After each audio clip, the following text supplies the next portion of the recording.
Welcome to the Author Studio at Book Expo America 2013 in New York City. I'm sitting with authors Ron Sukenick and Ken Williams. They've written a book called 21 Days to Success Through Networking. Hello guys, how are you? Hey, great to be here. Good Now, to be here. that sounds like nonfiction, but it's fiction, isn't it? It is fiction. Well, tell me a little bit about the plot. It's a business fable, and what we decided is that there are a lot of books out there that talk about the ideas and strategies behind networking or anything else, but there aren't any stories that show a character doing it. And so we decided to wrap the message in a story. Now, your character's name, your main character, is Gnik Rowten.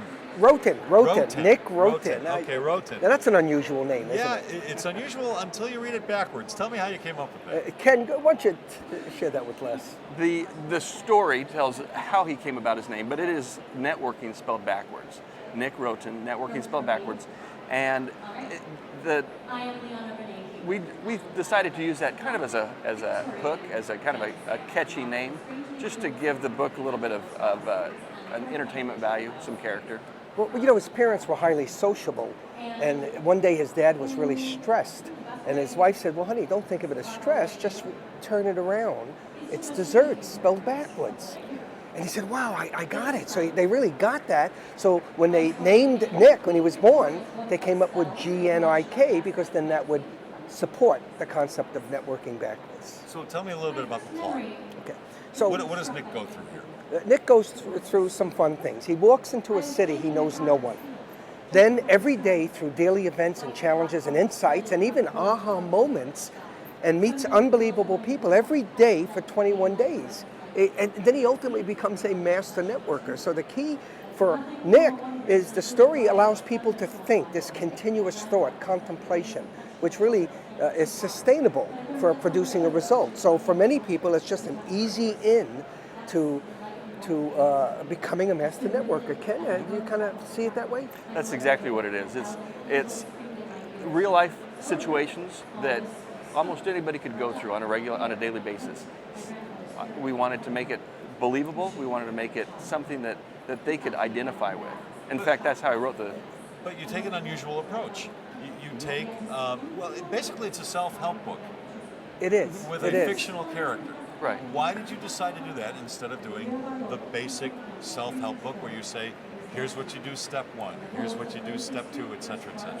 Well, The reason, the way that we created the character Gnik is we made him generic enough that anybody could read about him, read his adventures, and realize they could go through that same experience. They could do the same thing that he does. yeah, see, there's a little bit of Gnik in all of us, but you know, the work was pulled from a nonfiction book that was written in '95 that was the nuts and bolts and the how-to. But content marketing, storytelling, I mean, some of the greatest books in the world are through story. And so we just thought it was just a fun, interesting approach, and it seems to be working for a lot of people. Networking can be very awkward for a lot of people. They might be shy. They might not feel good about pitching themselves constantly. They might be bashful about just walking up to somebody, introducing themselves. I know people that don't even want to hand out their business cards. They feel it's intrusive. So how does Gnik get by all that? That's a great question. You want to handle that? Sure, I'll take that. Take it. He doesn't. No. That's right. He just, on a day-to-day, Gnik goes with the flow.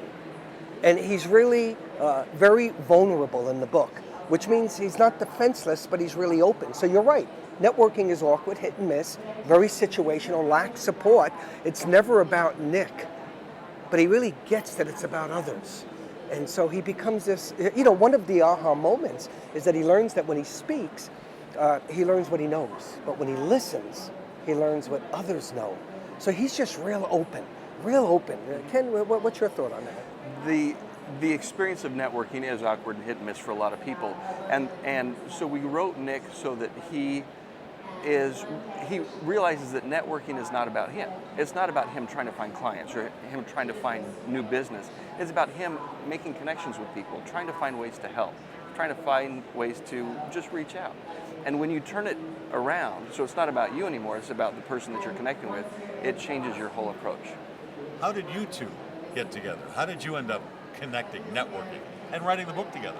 Well, that's great. I was looking for a co-writer based around my earlier non-fiction work, and I put the word out on Facebook of all places. Got a minimal response. Great networking Yeah, tool, by the way. yeah, about a half a dozen responses, and then I said, look, do me a favor, just write. Here's the idea. Here's the concept. Write me something. Let me see what you do. And I've known Ken. Ken worked with my wife at another company, but just a great writer. So we really keep it in one voice. So even though I do write a lot and there's a lot of phrasing in it, we kept it in one voice. And Ken is just he's a great writer. I was always a guy with just ideas and passion behind work. So that's how we got together. So you think we should... What was the process like? We would collaborate over the phone. We got together several times and we just mapped out the days. We knew, based on Ron's experience networking, what the aha moments were, what the lessons were that Nick needed to learn over the course of the 3 weeks. We built the lessons in an order so that they could build on each other. And then we just found scenarios or situations that would put him in a place where he could experience the lesson that we wanted him to learn for that day. Yeah, but we gave it a lot of thought. And we looked at a formula. As an example, Nick meets on the first day a lady by the name of Pam, slightly older than him, and she becomes this mentor to him. Well, we knew that the power in the book was frequency of interaction. So he meets Pam 6 times. Now, of course, everybody's going to wonder if they're ever going to get together and get better connected, but that's not what it was about with Pam. He just found her a lady of wisdom, but I'm sure you know the power behind women and how it helps us a little too much power, if you ask me. Not every author, when they sit down, they want to write the greatest story ever told. So you tell me, why is this the greatest networking story ever told? Ken, you know the answer to that one. First of all, it's the only networking book that we are aware of that tells a story. And the story is something that anybody can identify with. We've met with people that are older, we've met with people that are just getting out of high school or college, and everybody can relate to Nick, everybody can relate to the message. And it's the greatest story ever told. I'd like to just make a correction. We're not the only networking story ever told. What makes it great is that we anticipate people will have a joyful experience of themselves. People will feel good. When you read the book, we anticipate that it will increase the serotonin level. There'll be a chemical reaction in the brain, and serotonin helps people to feel good. So that's what makes it the greatest story ever told, and that's what we anticipate people will say. And if we say it enough times, it is. All right, once again, they are Ron Sukenick and Ken Williams. The book is called 21 Days to Success Through Networking. So buy it and then pass it on to somebody else, like network. Can we show the book to the camera for just a second, Ken? There you go. Here's the book. Just wanted to show it to you. It's an advanced copy, but hey, it'll be there. Where can people pick it up? They can pick it up everywhere. So they can have our copy. They can have it on Amazon. It's advanced copy, so they can pre-order it. It'll be available in October. I think it's October 12th, but you can, just advance it. Go to GnikRowten.com and wait for us to follow back up with you. Thanks so much. Ken and Ron, thank you very much, and good luck with the book. Thank you so much. Thank you very much.